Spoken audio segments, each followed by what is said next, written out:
How did Sarah Jessica Parker comment on Kim Cattrall's absence in the reboot? What did she do to infuriate Cattrall a few years ago? And does Kim really think that they should find someone else to play Samantha? Hi, I'm Janet. Let's find out. Threesome instead of a foursome. A little while ago, Sex and the City fans heard the most exciting news ever. Their favorite show was getting a reboot as a limited series on HBO Max. But the excitement was swiftly followed by disappointment, because as it turned out, not all of the beloved actresses were going to be there. Sarah Jessica Parker, Cynthia Nixon, and Kristen Davis will return to their roles. Meanwhile, fan favorite Kim Cattrall won't reunite with her former colleagues. Sure, everyone was sad about it, and fans repeatedly commented on Sarah Jessica Parker's post about the show's revival, saying that they'd miss Samantha. After all, she was one of the most memorable characters, right? Naturally, Parker wrote that they'd all miss her too because they love her so much. And when another fan commented that Kim didn't join because the two actresses disliked each other, Sarah replied, "No, I don't dislike her. I've never said that. Never would." And she went on to add that Samantha just wasn't part of this story. But her reply didn't satisfy the fans. They still can't imagine Samantha not being part of Sex and the City and keep on expressing their disappointment over not seeing what happened to their beloved character. And we can understand their point. After all, Samantha was the one who put the sex in Sex and the City. The way she expressed her explicit, shame-free sexuality became a crucial point for female viewers. And we were eager to see her once again to learn what happened to her after all these years. Many fans don't even see a point in reviving the series without Samantha, saying that she was the heart of the show.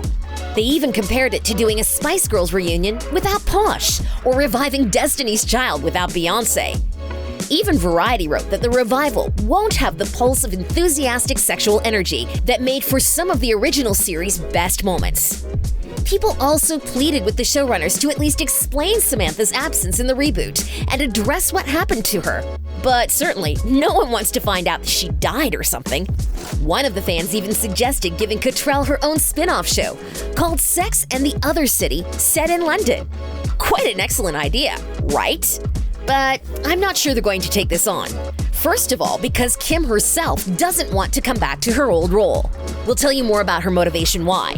But first, let's see what it was like for her during the original series, The Other Side of Sex and the City. On the screen, these four gorgeous women were best friends who always had each other's backs. So fans naturally assumed that they were on good terms in real life too. But it wasn't true. At least not for Kim. Although the cast would consistently downplay the rumors about them having a feud, we can recall a number of examples why they weren't friends. It all started when Sarah Jessica Parker got a salary increase in Season 2 due to becoming the show's executive producer. Kim wasn't happy about it and insisted that her fee was also raised. The rest of the cast got so angry at her that they wouldn't even sit with her at mealtimes. And later, the actresses didn't sit together at the Emmy ceremony. But while Parker kept on insisting that they were friends in real life, despite everything, Kim was much more straightforward. Are we the best of friends? No, we're professional actresses. We have our own separate lives, she said. It didn't look nice when we saw our beloved actresses stay away from each other at public events. Honestly, it was as if Jennifer Aniston and Courtney Cox were on the same red carpet and didn't talk to each other. But it looks like Kim, Sarah, and everyone else worked things out back then, because Cattrall claimed that they were on good terms in a later interview. "It makes for juicy gossip and copy," she said about the feud rumors. "The truth of us being friends and getting along and happily doing our jobs together is nowhere near as newsworthy." Unfortunately, it wasn't for long. Things quickly escalated when Cattrall refused to reprise her role in the third Sex and the City film. Can you believe that they already had a script written for the film, but had to scrap it just because of Kim? In her turn, Sarah teased fans about a beautiful, funny, heartbreaking, joyful, very relatable script and story they were going to tell in the film. Of course, everyone was disappointed, but Cattrall was firm in her choice. "This is about a clear decision, an empowered decision in my life to end one chapter and start another," the actress said. "It's a great part. I played it past the finish line and then some. and I loved it. But the media insisted that the movie's plans failed because Kim acted like a diva and made outrageous demands that couldn't be met.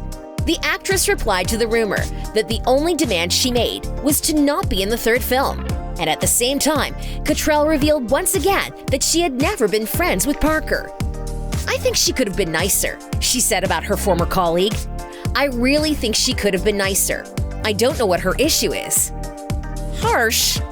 In response to Kim's words, Parker claimed that she recalled her experience in the series differently. But in 2018, we finally saw how Kim really felt about Sarah. It happened after Cattrall's brother passed away. Parker expressed her condolences to her former colleague on Instagram, but Kim's reply was brutal.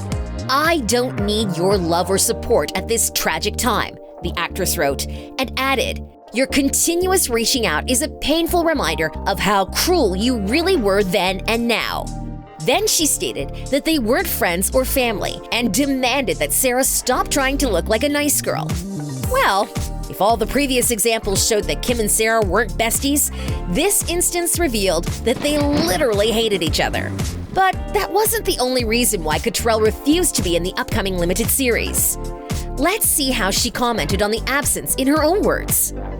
Is Kim really over Samantha? These days, Cattrall doesn't want to talk about her relationship with Parker anymore.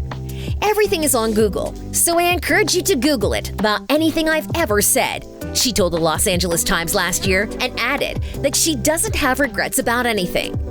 So it's actually not surprising that Cattrall didn't want to join the new series. Sure, it makes fans sad that they won't see the character who would have offered a fresh perspective on the show. After all, even being in her 60s, Samantha would probably remain the only Sex and the City character who would still be single. Seeing a sexually liberated woman at that age is a rare occasion, and it would have been fantastic. And don't even get me started on how much I miss her one-liners. But despite knowing how much fans love Samantha, Cattrall knows that she moved on from the character a long time ago. "I'm lucky enough to have the choice. Not that I haven't worked for it. I have," the actress said. "It's something I feel very lucky to have, and I'm very protective of it. It wouldn't be good doing something that I really didn't want to do." So you see, it's all very simple. Kim didn't return because she didn't want to, and she voiced her position on doing the things she wanted to years ago. "I don't want to be in a situation for even an hour where I'm not enjoying myself," Kim said to all the upset fans who wished to see her as Samantha again, even if she had no desire to do it. Besides, she had other things to do, as she is now the star of the Fox series Filthy Rich.